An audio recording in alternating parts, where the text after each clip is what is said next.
Fala tu!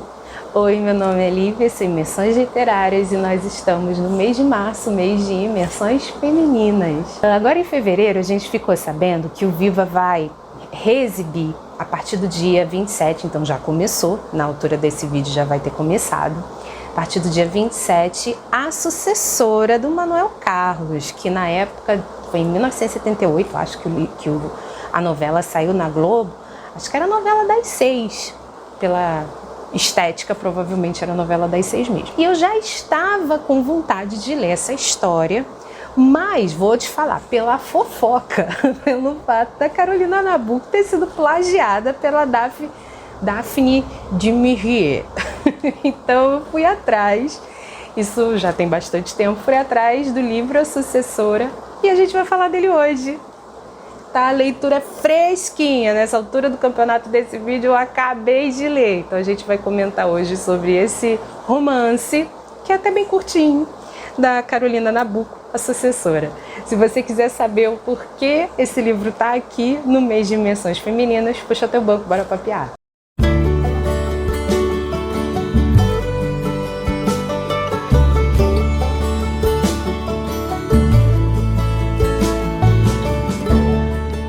Ano passado, a gente fez esse projetinho de leitura, de no mês de março separar apenas para autoras mulheres. E aí, com essa, vamos dizer assim, esse retorno da novela para a televisão através do canal Viva, eu pensei, melhor oportunidade não tem. E aí eu fui atrás de começar a ler e li numa tacada só.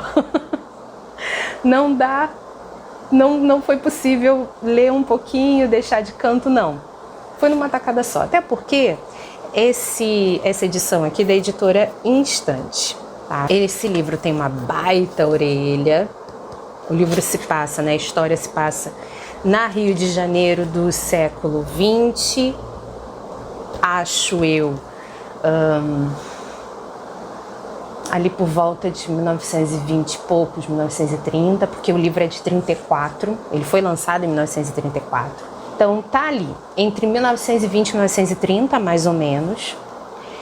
E ele é bem curtinho, cara. Ele aqui começa, tem um prefáciozinho, que é inclusive de uma pessoa que trabalha na Globo, Maura Alencar, consultor e pesquisador da TV Globo e mais outras coisas, desvelando a intimidade feminina entre o concreto e o imaginário. Então a história, o capítulo primeiro, que não tem, os capítulos não têm títulos, só são numerados, começa na página 9. Aqui a gente tem uma foto, ó, da Carolina Nabuco, que vai falar um pouquinho também, aqui do lado, vai falar um pouquinho da vida dela. E o livro termina na página 197. Então faz as contas aí. Carolina Nabuco foi uma mulher, ela vai falecer em 81, então ela vai viver o século XX praticamente todo, né? Foi uma mulher, até por conta da sua origem, muito estudada. Ela foi educada nos Estados Unidos, viajava para a Europa com constância, filha de Joaquim Nabuco, abolicionista. Então ela não era qualquer uma na fila do pão, na verdade. Quando A Sucessora é lançada em 34, causa um verdadeiro burburinho. Porque a gente tem que lembrar que o romance, sendo de 34, ele faz parte da segunda geração modernista. Ele vamos dizer assim, contemporâneo, né? De Vidas Secas, é contemporâneo de Todo Sentimento do Mundo, é contemporâneo dos livros de Cecília Meirelles. Então, a Carolina não era qualquer uma na literatura brasileira. E esse burburinho, até por conta dos seus contatos fora do Brasil, chegam a Daphne du Maurier. Não sei como é que fala o nome dela. Anos depois, a gente vai ver Rebeca sendo lançado em 38, o filme Rebeca do Hitchcock sendo lançado em 41, e todo mundo percebe que é uma cópia esculpida em Carrara de A Sucessora. Isso traz um problema. Acaba que assim, tentaram subornar a Carolina, não conseguiram, porque ela se manteve fiel aos princípios dela. Não, o livro meu, a história é minha. E anos depois ela vai ver a novela sendo escrita, baseada no seu livro.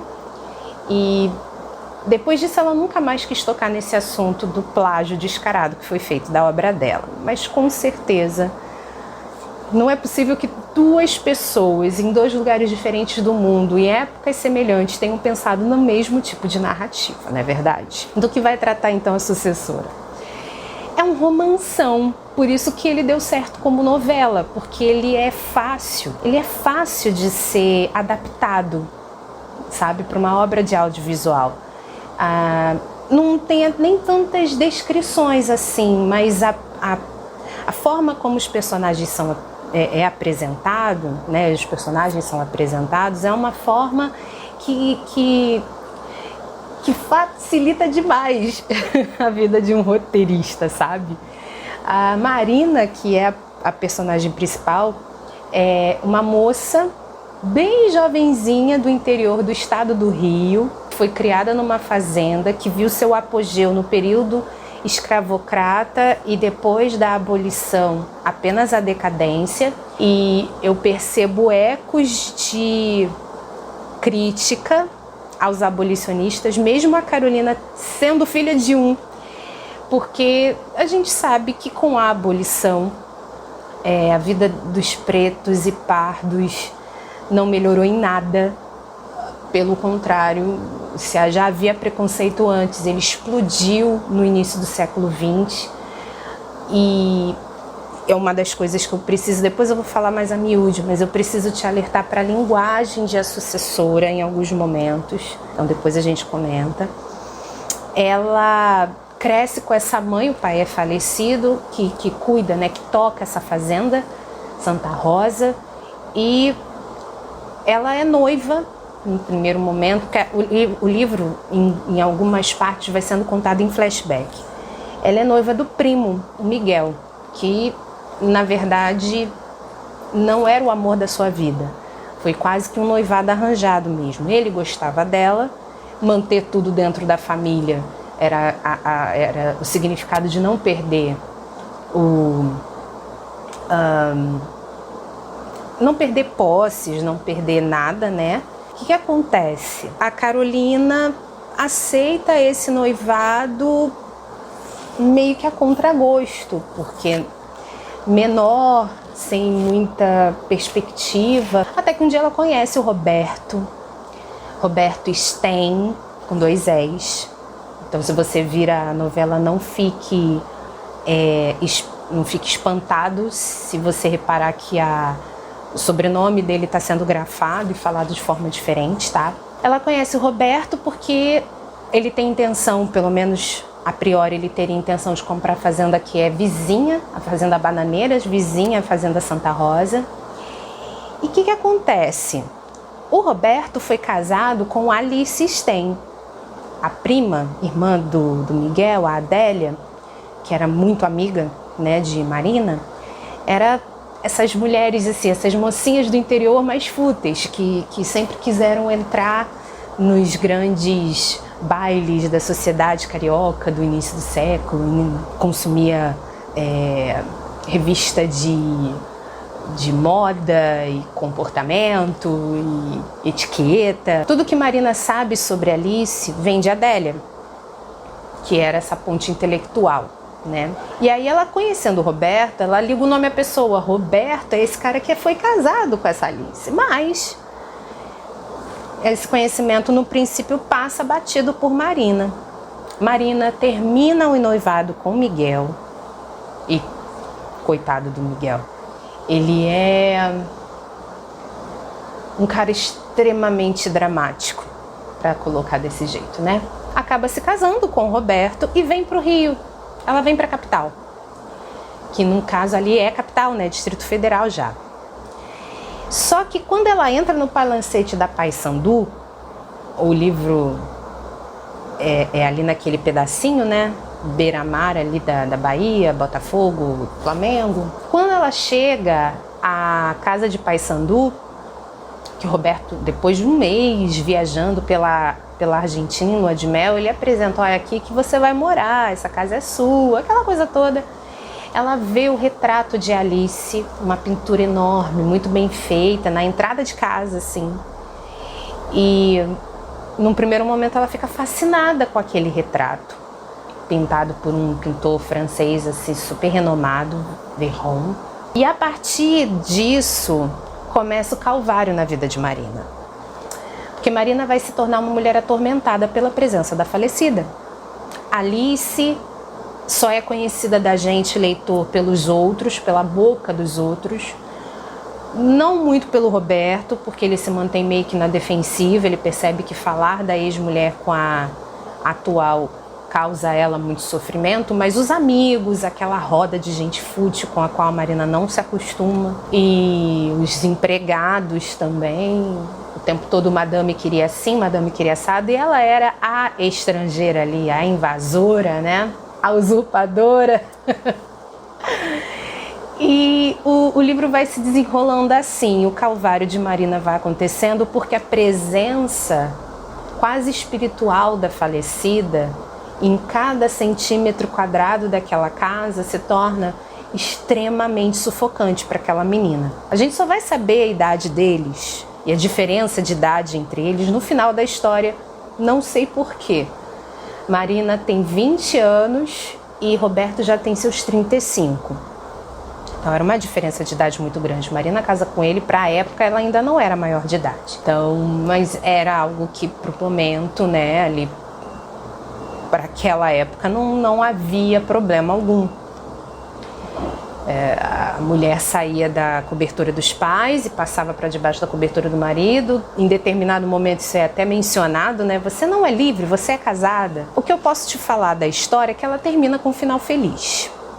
A Marina recupera um pouco as rédeas da situação. Eu queria poder estender um pouquinho mais esse resumo, mas eu fico com medo de ir estendendo, te dar spoiler. Mas eu te recomendo que, se você tiver acesso ao Globoplay, ao canal Vivo, você assistir a sucessora, até se você já conhece a história, para comparar, que é o que eu pretendo fazer. E se você ainda não conhecer, para você conhecer e somar depois, se for o caso, com o próprio livro. Antes que eu me esqueça, porque eu só falo no final, se você está gostando dessa conversa, desse bate-papo, deixa seu like, assina aí o canal, se inscreve e assina o sininho para não perder nenhuma notificação. O romance é todo, né, todas as impressões, tudo acontece dentro da cabeça da própria Marina. Então a gente não pode se esquecer ao longo dessas 180 páginas, 190 e poucas páginas, sei lá, que tudo o que a Marina está sentindo é fruto do seu próprio pensamento, fruto do seu próprio sentimento, de suas comparações, da sua imaturidade também. E pelo fato de que ela não havia sido preparada pelo marido, e naquele momento, que marido que pensaria em preparar a atual esposa também para lidar com essas comparações. A Alice é a alma da festa. Ela é retratada pra gente como uma mulher impressionante, altamente sedutora, super cativante, encantadora. Não era flor que se cheirasse, não era santa. O próprio marido, ex no caso, né, vai em determinado momento dizer isso pra Marina. Ela não era santa. Uma prima da Alice vai dizer a mesma coisa para ela. Ela não gostava de gente como eu, a prima Filomena, gente mais velha, mais fora de moda. Mas mesmo assim, a Marina fica o tempo todo da história buscando algum tipo de aprovação. E como ela é do interior, ela não tem o traquejo que a Germana, sua cunhada, tem para receber, fazer jantares e compras e não sei o que. Germana é uma mulher retratada aqui de uma certa forma muito autoritária, meio que, não sei dizer se era de fato, mas parecia ser mais velha que o irmão, então meio governanta da casa, mandando em tudo.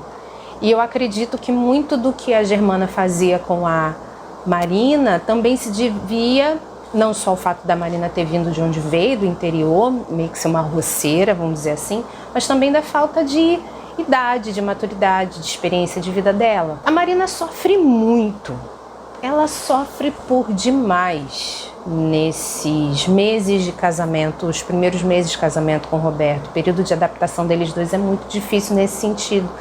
Só que é difícil nela, não é difícil para o Roberto, entende? Para ele, inclusive quando há o clímax da história, que chega ao ponto mais nervoso, isso tudo está acontecendo, eu não vi, eu não reparei o tudo que vai acontecer, né? Eu não reparei, porque para ele estava tudo muito cômodo, a esposa muito linda, Marina é descrita aqui como sendo uma mulher extremamente bonita, e com uma beleza também interior muito diferente da ex-esposa, então foi praticamente amor à primeira vista entre eles dois. Só que Marina, até se conscientizar do lugar dela naquela casa, naquele casamento, para aquelas pessoas que eram os amigos deles, vai levar boa parte do livro. Então, fique também com essa informação. Como é um romance psicológico, que é uma inovação, vamos chamar assim, trazida pelos modernos, pelos modernistas, vai acontecer principalmente na segunda geração, né, que é a geração de 30, o fluxo de consciência também. Então fica com essa informação, segura nela enquanto você estiver lendo o livro. Agora, falando aquilo da linguagem, vou tocar alguns pontozinhos que eu sinto que eu preciso te alertar. Pelo fato do livro se passar nessa época, a gente não pode esquecer que todo livro tem historicidade. Ele é o retrato do lugar histórico, do lugar geográfico em que ele foi produzido e das vivências do próprio autor.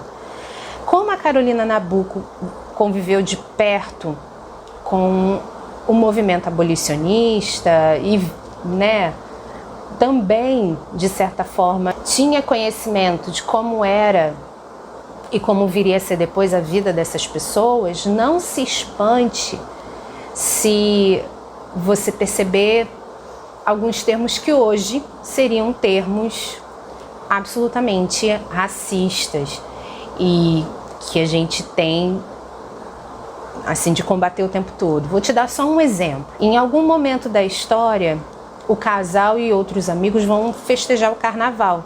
Curiosamente, período que a gente, acabou de acabar.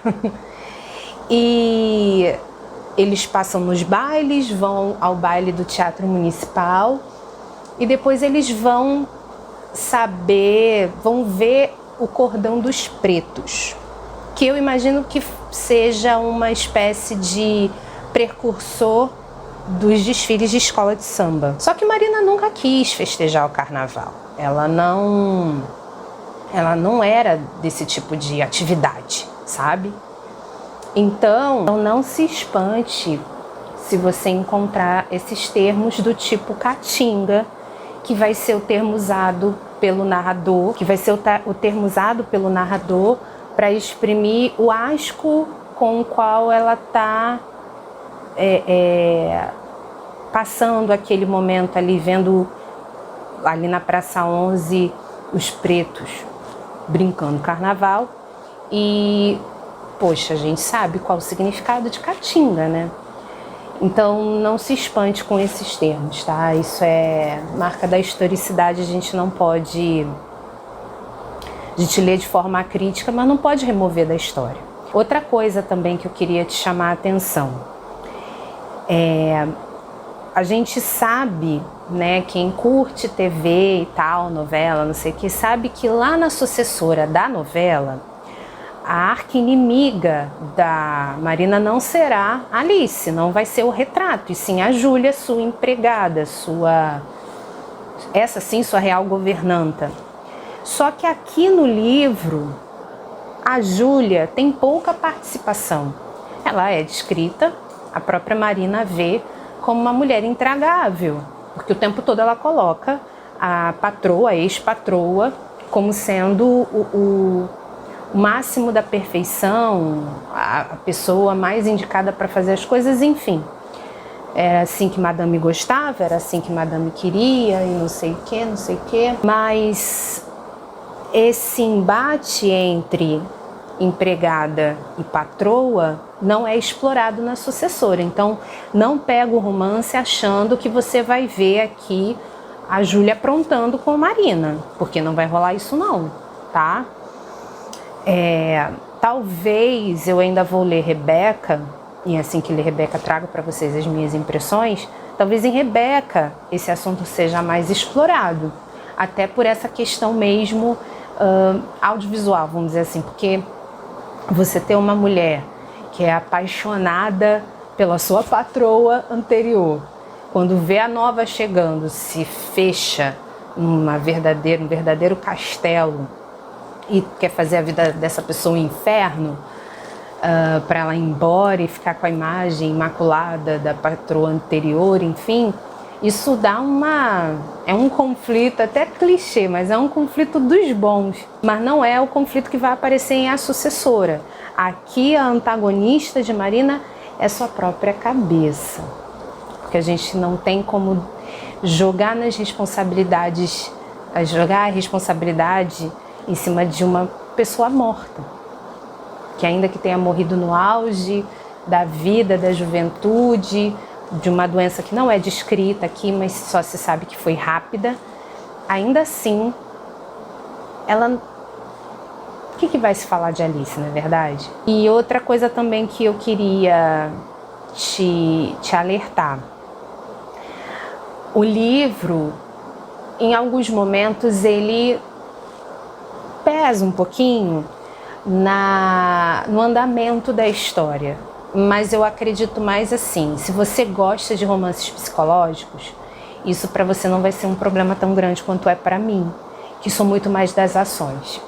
É uma coisa que eu preciso me acostumar, apreciar mais romances psicológicos, quando os personagens ficam ali com as suas elucubrações e o problema não é nem um fluxo de consciência, porque só até aprendi a gostar, mas quando muito do que está acontecendo na história se passa, na verdade, no momento, entre muitas aspas, parado do pensamento, você não vê a história avançando e ela parece que se torna mais longa do que é realmente.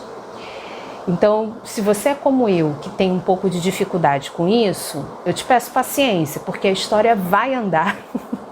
Você vai ver os acontecimentos correrem, você vai ver as cenas passando na sua cabeça, assim, à medida que você vai lendo. Tô falando, eu peguei tipo ontem, X horas da noite, fui terminar de madrugada, mas porque eu não queria deixar de ler, deixar para depois. Eu sabia que eu conseguiria matar o livro em pouco tempo e ok, sabe? Mas o livro é arrastado para quem tem, como eu, dificuldade com esse tipo de narrativa.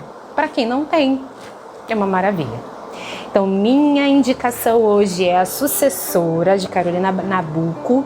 Em breve a gente vai ler Rebeca. E aí eu acho que vai ser o complemento desse vídeo de hoje, porque eu vou poder mostrar as semelhanças, se houver as diferenças. Eu vou procurar também assistir ou começar a assistir a novela para ver se ela é mais fiel ao livro da Carolina, ou se ela é mais fiel ao livro da Daphne, ou se é uma mescla dos dois, aquilo que tem em um e não tem no outro.